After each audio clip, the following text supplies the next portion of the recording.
gimana pentingnya untuk kamu bisa tampil di depan orang. Ya iyalah orang ya, maksudnya di depan orang banyak sesuai dengan kebutuhan. Kenapa sih banyak orang yang belum sadar akan hal ini? Padahal sebenarnya ini pemahaman yang kamu harus pahami ya, bahwa setiap manusia itu sudah diciptakan oleh Allah untuk tampil. Dari mana saya bisa mengatakan hal demikian?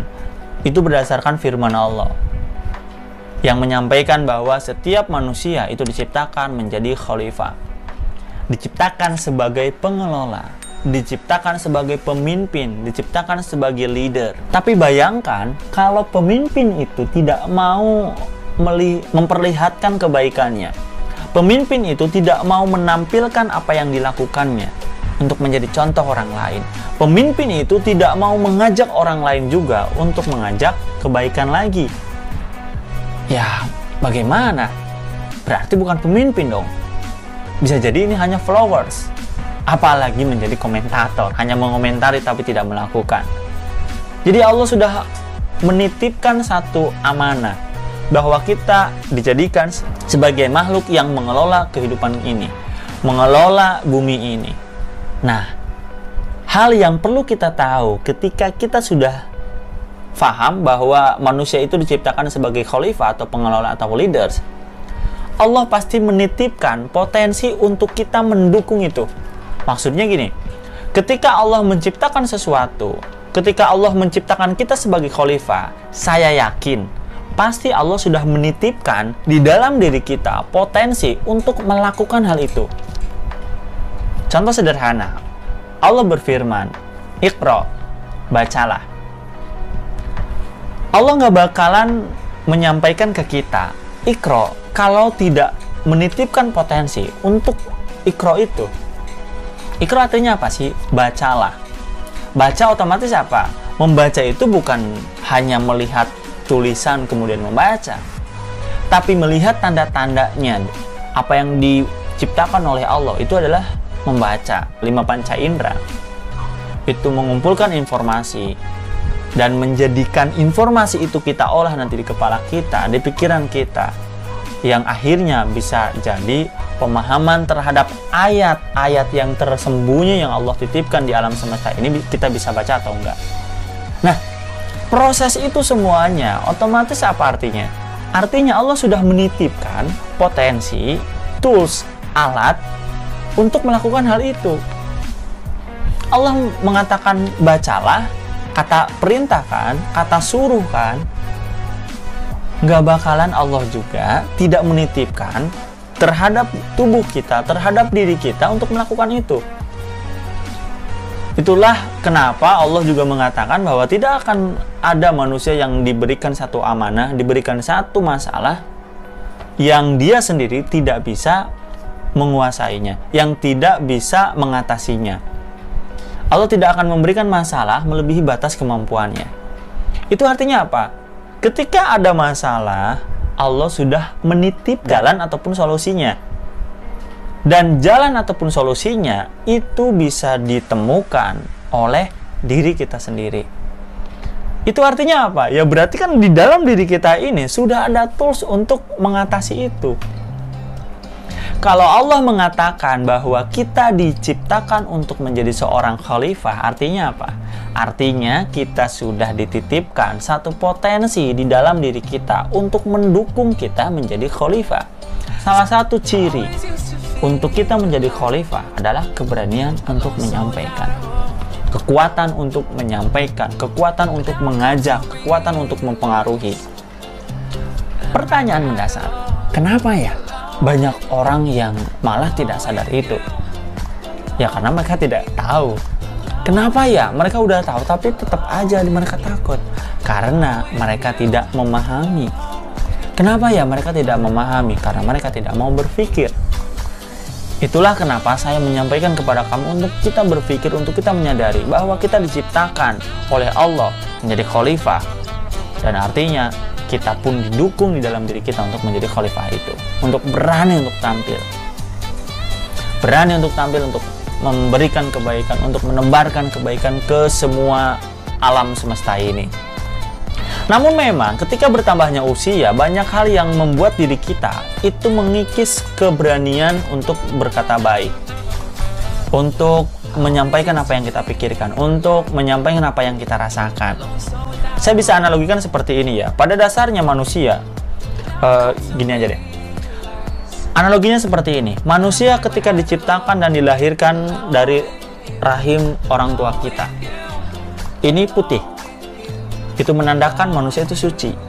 Manusia diciptakan oleh Allah dan dilahirkan ke dunia ini suci. Suci dari dosa, suci dari pikiran negatif, suci dari persepsi negatif, suci dari pola pikir negatif. Pokoknya hal-hal negatif nggak ada. Semuanya putih bersih.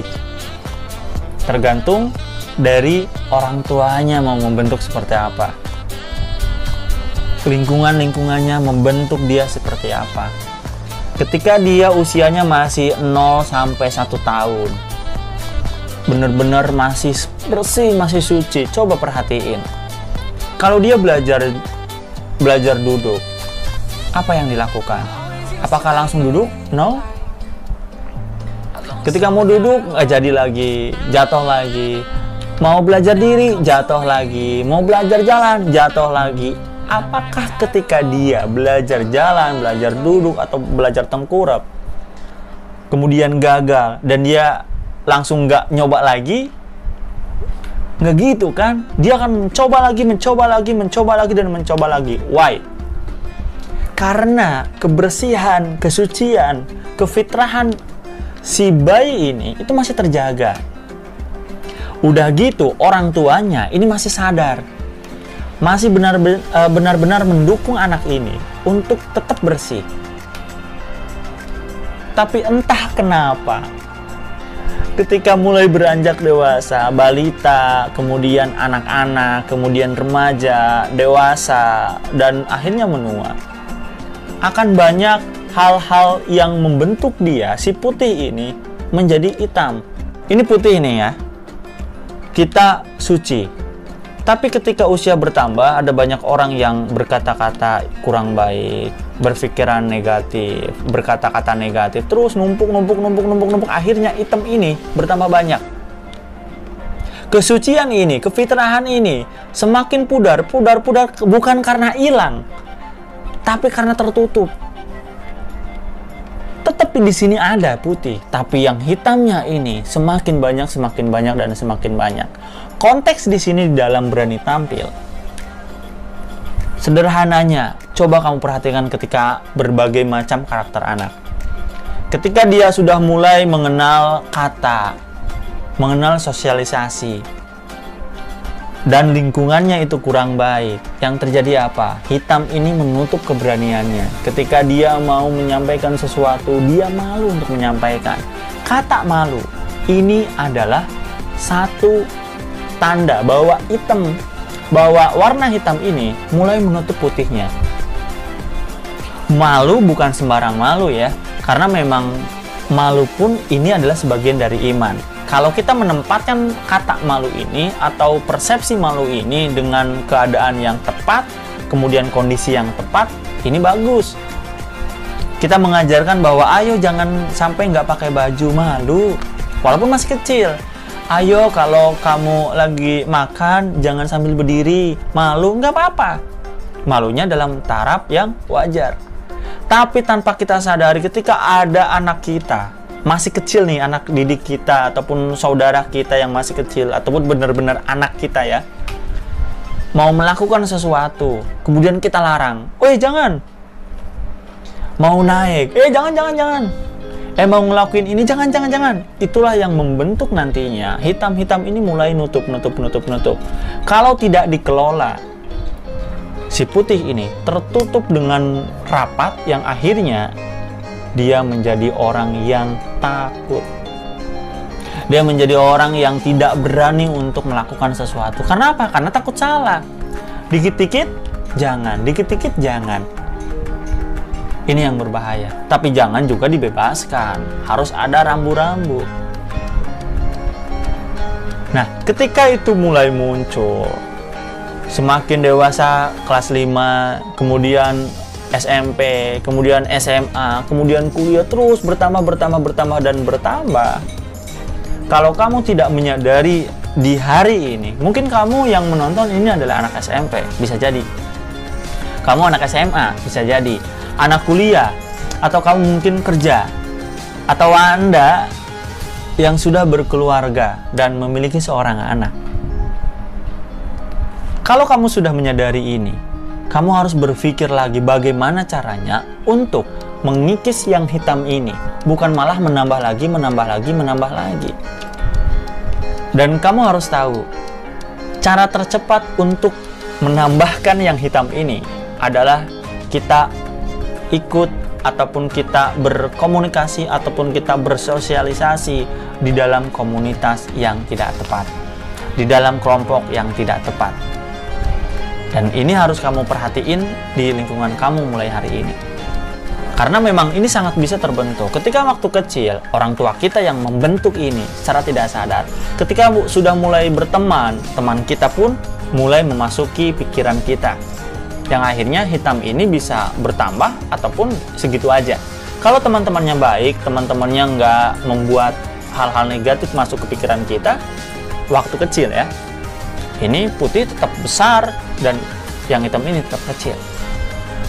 Kemudian beranjak mulai SD, kemudian beranjak mulai SMP, SMA, dan seterusnya. Kita lihat lingkungan kita. Coba deh sekarang, saya akan berikan waktu kamu untuk menulis dulu, brainstorming dulu, relaksasi terlebih dahulu, kemudian ingat-ingat, apakah lingkungan terkecil saya, keluarga dulu ya, membentuk diri saya menjadi tidak berani untuk tampil. Tapi ingat ya, ketika kamu sudah tahu bahwa lingkungan kamu seandainya itu tidak mendukung kamu untuk berani tampil atau berani berpendapat, berani melakukan sesuatu yang berbeda, jangan sampai menyalahkan. Maklumi aja karena mereka itu tidak sadar. Kamu yang sudah sadar harus memaklumi dan nanti kita akan memberikan solusinya. Saya akan berikan solusinya yang bisa kamu lakukan. Oke? Saya akan berikan waktu. Coba duduk sebentar. Kalau memang kamu berdiri, santai, kemudian sambil bawa alat tulis, kamu tulis deh. Ingat-ingat, dari lingkaran terkecil, keluarga kamu, orang-orangnya banyak larangan nggak? Orang-orangnya ketika kamu melakukan kesalahan, kira-kira menasehati apa enggak? Atau malah memaki-maki? Menasehati sama memaki-maki itu beda. Memaki-maki itu tidak melihat kesalahan apa yang kita perbuat. Pokoknya maki-maki aja kalau salah. Kalau menasehati, kita tetap dimarahi, tapi setelah itu kita dikasih arahan nantinya harus seperti apa. Setelah itu kamu cek lagi di pertemanan kamu, cek lagi di kerjaan kamu. Pokoknya semakin luas. Apakah itu bisa membentuk kamu? Hitamnya ini tambah banyak atau malah berkurang? Hitamnya ini menipis. Nah, kalau menipis itu bagus. Tapi kalau ternyata tambah, ini yang harus kita perbaiki. Saya kasih waktu sekitar 5 menit. Silahkan di brainstorming dulu, silahkan ingat-ingat dulu dan langsung tulis ya. 1, 2, dan skip.